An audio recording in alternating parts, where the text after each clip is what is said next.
Okay, how are you all doing? Hope you're doing good. Hey, compadre's back. He may come into shop. What do you think about this whole Phil Mickelson thing? He's saying nothing. Phil Mickelson is not on the start sheet for the Masters. He's won it about 4 times and he's not listed as a returning champion. So he's not playing. As far as we all know, and the media outlets are saying, Phil is not playing. Now, Phil took a break from the game after the Saudi exploits, well documented.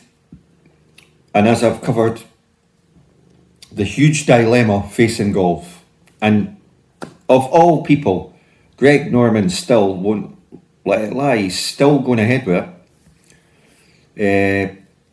Car crashes aside and that, of like implosions in the media world, because questions have been asked now of the likes of even the Newcastle manager, because Newcastle's now backed by the Saudi public PPL, whatever you want to call it. It's major money. He's getting asked on human rights issues, and Amnesty International has got involved, putting pressure on him. He says he's there to talk about football and manage football teams and football players and get the job done.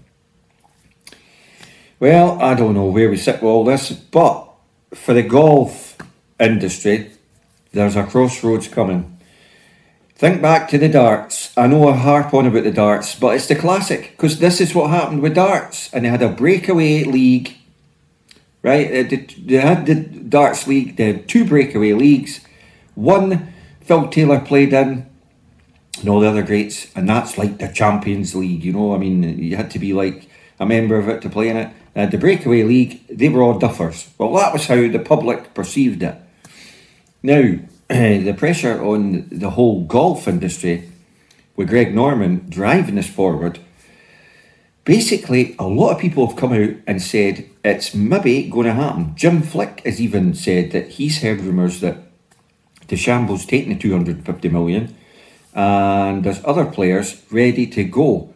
Now, if they go, those players have been told on a legal ground or technicality that they'll still be able to play in the majors. But Phil Mickelson, he ain't playing in the Masters. Now, he may have chose that he's not playing and he's taking this break. Or, we may never know if he's been told, no, you ain't playing in the Masters. As far as I know, you can correct me if I'm wrong, the Masters tournament's an invitational, strictly by the Masters committee, mostly unless you've been a previous winner. And it is one of the majors. The other majors being the US Open, the Open.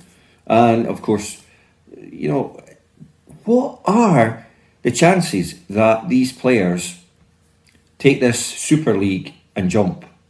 And then we end up with a scenario that everyone knows and can see coming.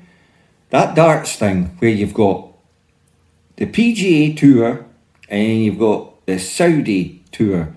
And the players are banned from crossing over tours. So none can play in each tour. What's going to happen? So you're going to end up with a split of major players. And then here's the dangerous part.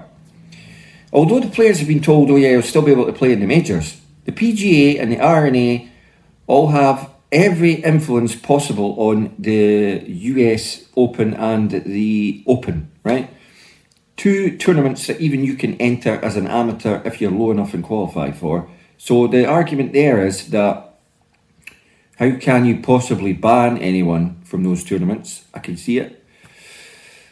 But it's a big gamble and it's not going away. Everyone said it's going to go away. It's not going away because Greg Norman's still trying to do whatever he's trying to do in the face of what can only be described as public awareness, public outcry, Amnesty International's bound to get involved with this, just like what they've done with Newcastle football. As a professional sportsman, you're getting caught up and embroiled in a lot of stuff that you maybe don't think you should have signed up for, or not signed up for, but as a sportsman, you're there to kick a ball or hit a ball or do something, but it maybe never crosses your mind that you should be thinking about human rights issues and where money comes from. And all right, change days. I think go back 10 years. Did anyone ever ask any questions like that?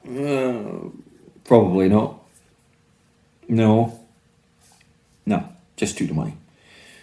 So we are getting somewhere, but at the same time, we're getting somewhere that could go either way.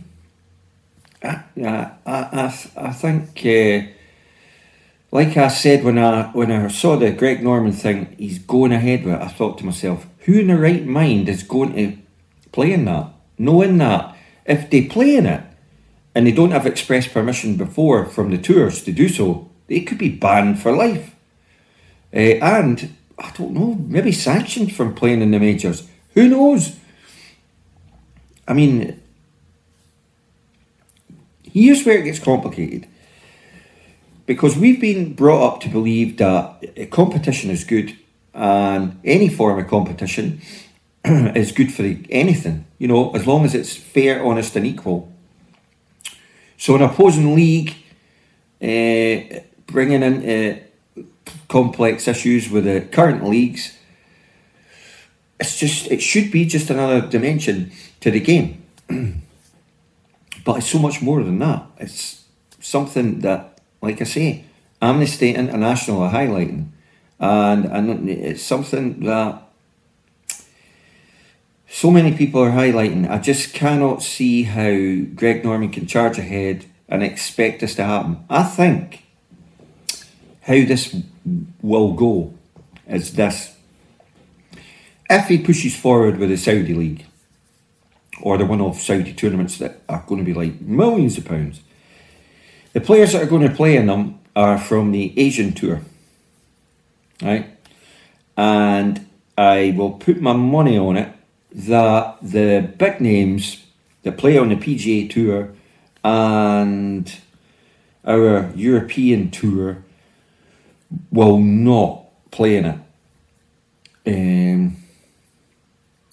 I just think there's not enough of them to go en masse, and there's not enough brave individuals to do it, knowing that if they do it effectively, their golf careers from the PGA Tour and the European Tour side, it could be over. And then you've bet all your money on a league that's unestablished, unknown, and has no history whatsoever for majors and tournament golf. That's it in a nutshell. Thanks for watching. Whether you find this like unbearable because you think, well, it doesn't really interest me. It's not something that interests me even when I'm watching sport. Or is it something that you really should think about, but you don't want to think about because it's no nice thing to think about? It's a bit like when you turn on the news now, you're just getting Ukraine, horrendous stuff in Ukraine, almost unwatchable. But there's a point where you've got to say you can't turn off, because that would be denying that it's ever happened. Or there's a point, isn't there? But it's every individual's got the choice as to what that point is. But on that note, we'll leave that. But thanks for watching.